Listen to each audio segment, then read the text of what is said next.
Le feuilleton de la semaine que l'on retrouvera épisode après épisode, tous les jours, est consacré évidemment à Marignane. Et nous l'avons appelé cette semaine Marignane donne des ailes. C'est un feuilleton thématique autour de cette bonne ville de Marignane. Et aujourd'hui, Nathalie, tu t'es intéressée évidemment à l'aéronautique ici à Marignane. C'est important depuis 1910 déjà. À l'aéroport, mais pas n'importe comment. Surtout oui, à l'aéroport. Quand on connaît Marignane, on connaît aussi l'aéroport qu'on appelle Marseille-Provence.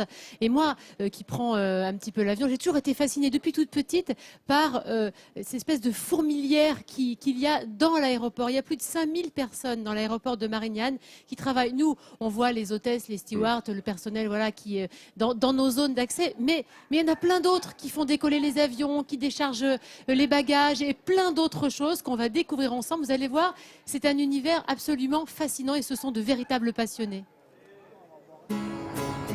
Marignane, dans les Bouches-du-Rhône, en Provence. Une petite ville au bord de l'étang de Berre, célèbre pour son activité aéronautique, c'est Canadair et son aéroport international. Un aéroport où décollent et se posent chaque jour des centaines d'avions venus du monde entier. Au sol, une minutieuse organisation pour gérer le trafic des milliers de passagers qui arrivent, partent ou transitent via l'aéroport.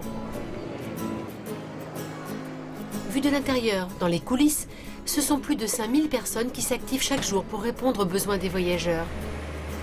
Une véritable fourmilière, des hommes et des femmes au service d'une gigantesque machine. Julien connaît bien cette organisation, il travaille ici depuis des années. Ce qui est fantastique quand on travaille sur un aéroport, c'est que c'est jamais la même chose. La réalité va faire qu'il y a des imprévus, il y a des aléas. C'est un petit côté stressant, mais je crois que tous ceux qui travaillent dans le transport aérien, en compagnie aérienne ou en aéroport, quelque part ont besoin de cette adrénaline qui fait qu'en général, vous avez affaire à des gens passionnés. Des passionnés, cet aéroport en compte. Exceptionnellement, nous avons pu accéder à la tour de contrôle, le cerveau de l'aéroport. C'est ici que se gère tout le trafic aérien. Air France Romeo Hotel, vent 350 degrés, 6 à 11 nœuds, autorisé atterrissage 31 droite. Depuis leur poste, des contrôleurs aériens dirigent le décollage et atterrissage des avions de toutes catégories. Un travail qui demande concentration et réactivité. French Army 8957, vent 70 degrés, 6 à 10 nœuds, autorisé décollage 31 droite. J'aime mon métier parce qu'il est passionnant, c'est jamais la même journée et que les avions ne sont jamais au même endroit au même moment. On se sent vraiment utile quand on a réussi à la fois gérer en sécurité la fluidité d'un trafic où se mélangent des hélicoptères, des gros avions et des Canadair. C'est quelque chose qui n'existe pas autre part en France. Une fois l'avion posé au sol, c'est le poste du contrôle d'exploitation qui prend le relais. Ces hommes et ces femmes gèrent le trafic dans l'aéroport. Ce sont eux qui informent les voyageurs des éventuels retards d'avion ou affectation des bagages sur les différents tapis. Donc porte écho. Je vous l'affiche? Très bien, ça va tout à l'heure, au revoir. Regarde sur le programme, là, il est bien à... Je l'ai trouvé où? XK 452, À 15h40, d'accord. Ouais, donc il faut l'avoir sur Amadeus. C'est grâce à nous si les passagers présents dans l'aérogare sont informés de l'horaire des avions ou par exemple où seront affectés leurs bagages. Il faut toujours être en alerte, c'est un métier très prenant. Nous avons une quinzaine d'écrans qui nous permettent de surveiller le trafic. Aucune journée ne se ressemble vraiment puisqu'on est soumis aux aléas du trafic aérien. C'est très intéressant, passionnant. Sur le tarmac, l'activité aussi est passionnante. Lors d'une escale d'un avion, alors que les passagers attendent l'embarquement, au sol, une véritable armée d'hommes et de femmes s'active. Un ballet s'orchestre. Une course contre la montre commence. Ok, parfait. Donc l'équipage, toujours pareil, 1h30 avant le départ ici sur l'aéroport. Et puis dès que la cabine est prête, on y va. Ok, merci Alban. Gestion des bagages en soute, ravitaillement du carburant, vérification technique de l'appareil. Une organisation méticuleuse et chronométrée se met en place pour que l'avion puisse repartir dans les plus brefs délais, le plus souvent lors d'une escale pendant 1h30. Mon rôle est d'assurer que toutes les prestations d'assistance soient effectuées dans le temps d'escale prévu. Vos bagages arrivent, c'est bon. On est là pour orchestrer toutes les opérations qui vont se dérouler pendant toute la durée de présence au sol de l'appareil. Au même moment, dans l'avion, un ménage intensif est réalisé, ainsi qu'un ravitaillement pour les repas. Tout est millimétré dans le moindre détail.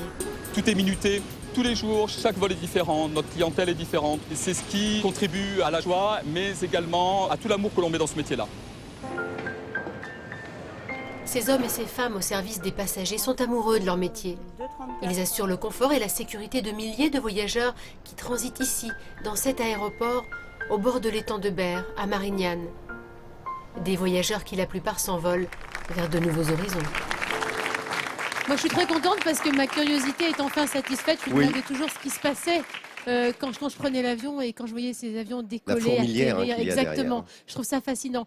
Les avions sur le tarmac qui sont nombreux, il y a les avions qu'on prend, mais il y a aussi les Canadair, ces bombardiers d'eau, ceux qui nous protègent des feux. Regardez, on les appelle les pélicans, on les connaît bien ici. Ils sont de ces deux couleurs, le rouge et le jaune. Et c'est vraiment des avions qui sont entre l'avion et le bateau. Ils ont un carénage assez étonnant. Ils sont amphibies. Pourquoi? Parce que ça leur permet d'aller écoper, c'est-à-dire d'aller récolter l'eau pour pouvoir la larguer au-dessus des feux. Ils peuvent circonscrire un feu en 10 minutes, hein, donc c'est vraiment important. Ils arrivent à arrêter des tas de feux et ce qui est assez sympa, c'est qu'ils écopent, c'est étonnant, hein, avec un trou sous la godet, caringue. ça s'appelle un godet. Voilà, un Et le godet qui est est tout de la petit. taille de la paume de la main. C'est ça. assez étonnant. Oui. Donc voilà, donc vraiment un coup de chapeau à ces hommes du feu qui sont souvent des anciens pilotes de chasse, de très grands pilotes. À la fois être averti, ouais, vraiment. Oui, absolument. Et puis, regarde, on n'a pas un nouveau chroniqueur, mais je tenais à vous présenter un homme que les Marignanais et les Marignanaises connaissent bien, qui est un de mes amis depuis longtemps, et pour cause, c'était le producteur d'Interville, et c'est un petit peu grâce à lui qu'on est ici à Marignane. Il nous a dit, viens chez nous, venez, c'est sympa, c'est Yves Launois, et j'aimerais qu'on l'applaudisse. Ouais. Bienvenue Yves, merci d'être avec nous. Merci Yves, tiens, vous allez peut-être goûter notre belle Il va aller recette goûter. Yves. Allez, Yves, tu vas aller goûter. Allez,